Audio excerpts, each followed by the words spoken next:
Whoopi Goldberg detailed the darkest parts of her life in her new book, Bits and Pieces: My Mother, My Brother, and Me, dedicated to her late mother, Emma Harris, and late brother, Clyde K. Johnson. Now, it's time for a book about my nucleus family, my brother, Clyde, and especially about my mother, because none of the other stuff would have happened for me without her, Goldberg, 68, wrote in the memoir, which was released on Tuesday, May 7.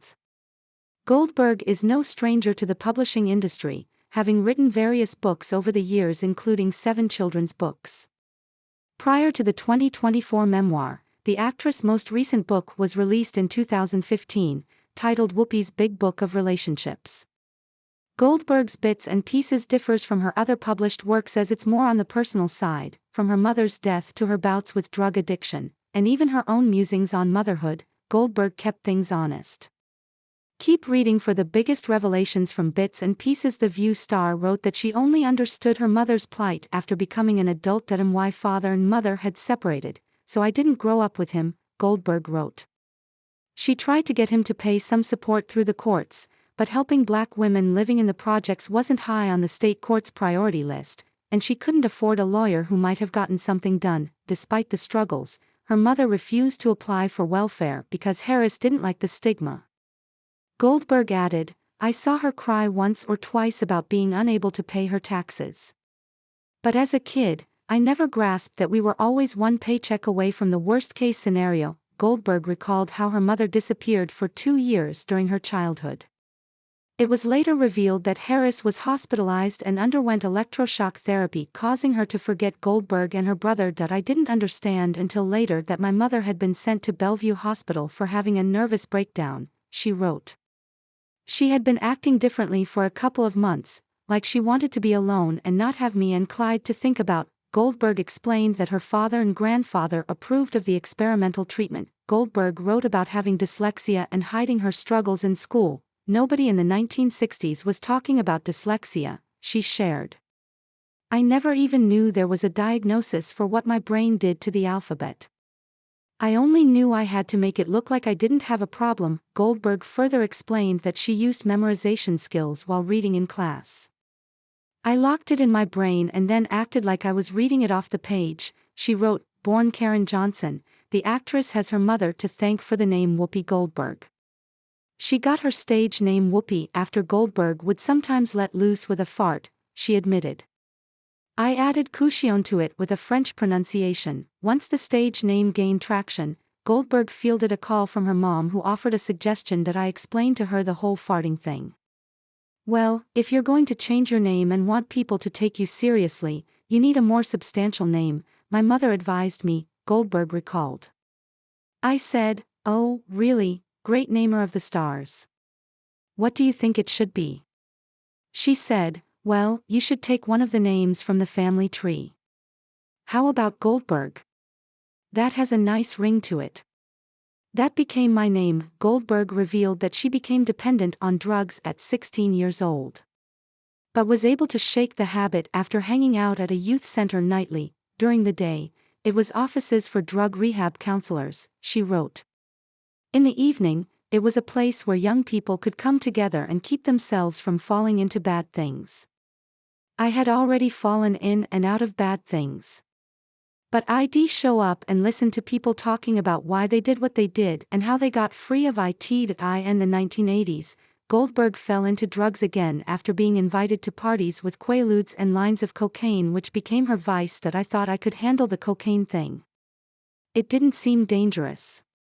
Everybody seemed to have access to it, even on TV and movie sets, Goldberg wrote, referring to herself as a very high-functioning addict. The cocaine started to kick my ass and her work was impacted, she explained.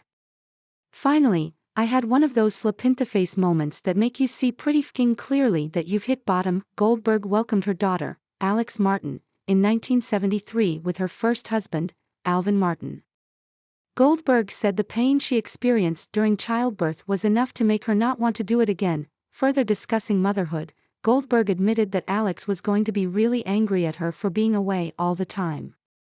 Elsewhere in the book, Goldberg noted that she would never win a motherhood award, she gets it now. But as a kid, you're not thinking about financial independence, security, or having some backup in the bank account, Goldberg wrote. When you're 8 or 9, you just want your mom around. After reading the script for the 1990 film Ghost, Goldberg knew she wanted to play Oda Mae. My agent told me that they weren't going to consider me for the role, she said.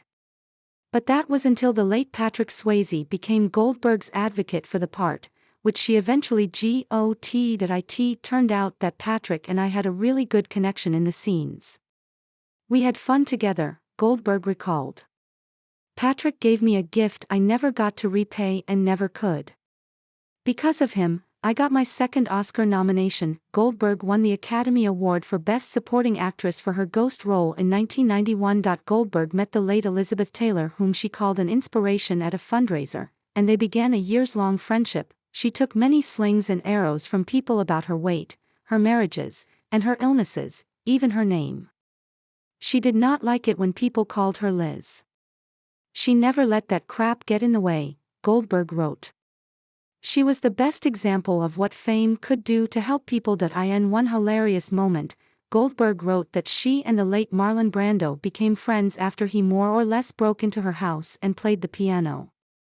When Brando died in 2004, he left Goldberg a parcel of land on his Fiji island, which the actress said threw her for a loop. After a call with Brando's family, Goldberg eventually gave her share of the island back to his family. Harris died in 2010. While Goldberg was performing in the stage version of Sister Act in London's The West End. Dame Maggie Smith was at the show when Goldberg received a call from her brother that their mother had died. Goldberg wrote that Smith went from being her backstage company to staying with her for the rest of the evening. A flight was arranged for me to leave early the next morning. For the next 5 hours, Maggie sat with me and let me talk her ear off, telling stories about my mom, my growing up years, and my brother. We laughed a lot, Goldberg wrote. Thank you, you have successfully subscribed. Subscribe to newsletter. Subscribe by signing up. I agree to the terms and privacy policy and to receive emails from What's the Gossip Deal of the Day. 42 Best Mother's Day Gifts Shall Actually Want View Deal. Check our latest news in Google News. Follow us. Check our latest news in Apple News. Follow us. You have successfully subscribed. By signing up, I agree to the terms and privacy policy and to receive emails from What's the Gossip. Check our latest news in Google News. Check our latest news in Apple News. Because of that, Goldberg wrote that she would do anything for Smith. Apparently, scattering a loved one's ashes in Disneyland is prohibited, and Goldberg learned that the hard way. She scattered her mother's ashes on the It's a Small World ride, telling an employee years later, "I've been told it's a HEPA cleanup issue," she wrote. You might find yourself escorted to the parking lot pretty quick. Don't do what I did.